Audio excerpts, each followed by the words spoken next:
everyone. I'm Jamie McMillan, Vice President of Government Affairs for ACAR, and today I'm joined by Crystal Greta, the Executive Assistant to Mayor Gale in the City of Euclid.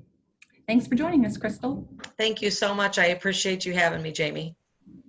As you know, Euclid City Council recently voted to remove the escrow component of its point of sale policy.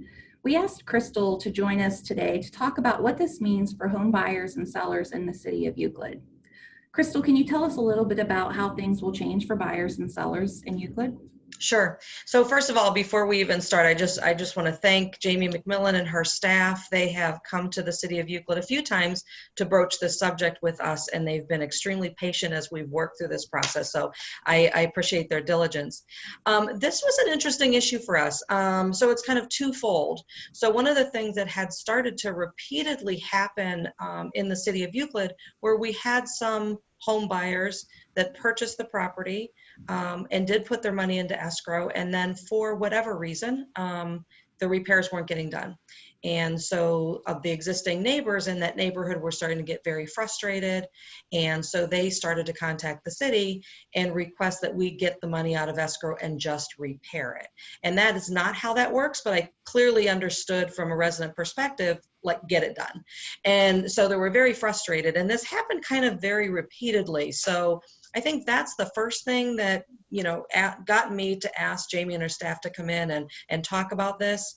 And then my eyes were opened extremely wide to how that escrow piece beyond that issue was also like a hindrance to buyers that wanted to purchase in our community. Now, those of you that are familiar with Akron Cleveland Realty, you know that that's a very clear message from them.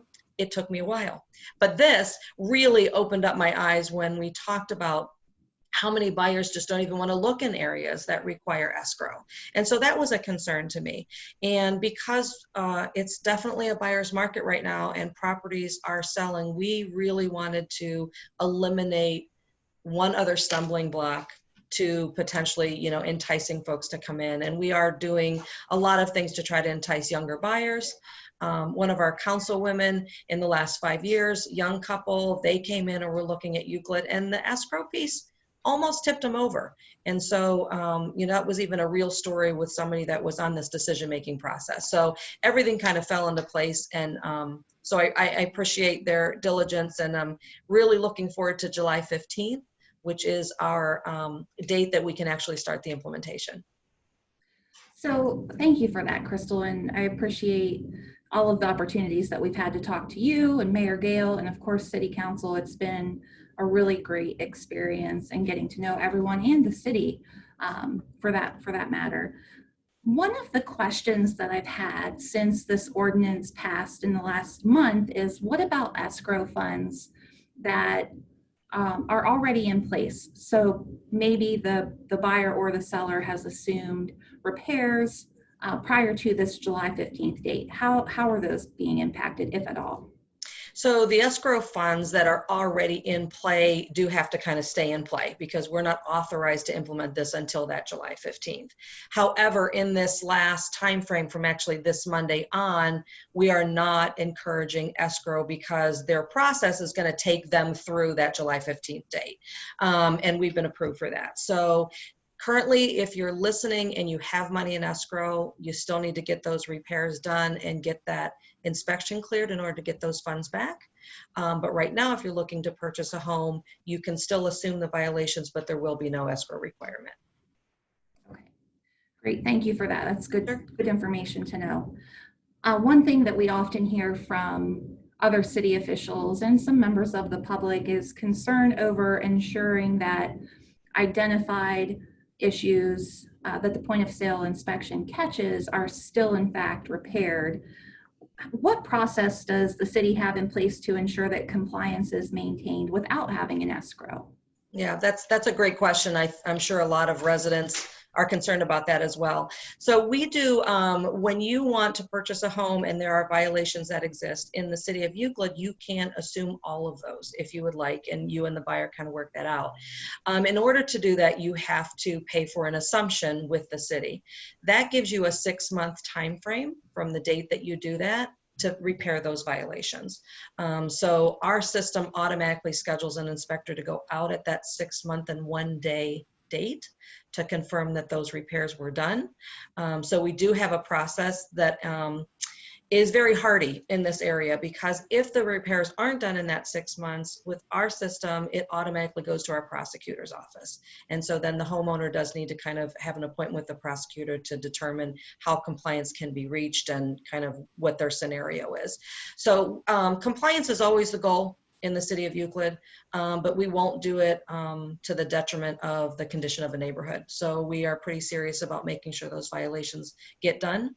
Our violation notice also does put a little tickler on the report if a permit is required. So pretty much we try to help the new homeowner understand that process beyond just knowing what the violations are. So it's a great question. A lot of people get concerned about that, but we have a real good process here in Euclid for compliance. So we don't anticipate any issues with that.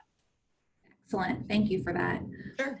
If a realtor or a buyer or seller or anyone else for that matter wants to learn more about the process, where should they go? So they can definitely go onto our website. It has been updated with all of this information. Our housing manager, Jim Ciardi, is also listed on that webpage. That is the housing page. His direct number is on there, so they can do that as well.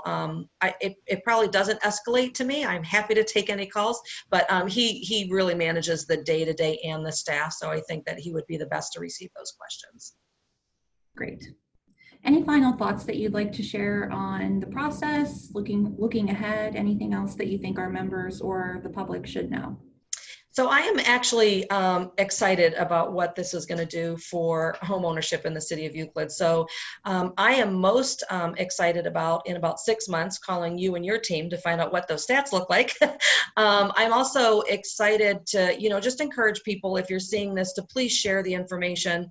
There are a lot of folks that use a realtor, a lot of them that don't in the beginning. So the more people that we can share this with, the better. And I'd like to also encourage Euclid residents, if you've got folks that are looking for a house and maybe that escrow was kind of a hindrance you felt, please let them know that next week it'll be done. So we're excited about that. So I am looking forward to just filling up our houses and kind of moving forward in a great way. Great. Thank you, Crystal. And I personally just want to thank you for all of your work, and I know we couldn't do it without you, without Mayor Gale, and without council. Removing this barrier to home ownership, I think, will be a real game changer in Euclid. And I look forward to sharing those stats with you in 6 months. Great. I think that's it for today, everyone, and we will see you next time. Thanks. Thank you.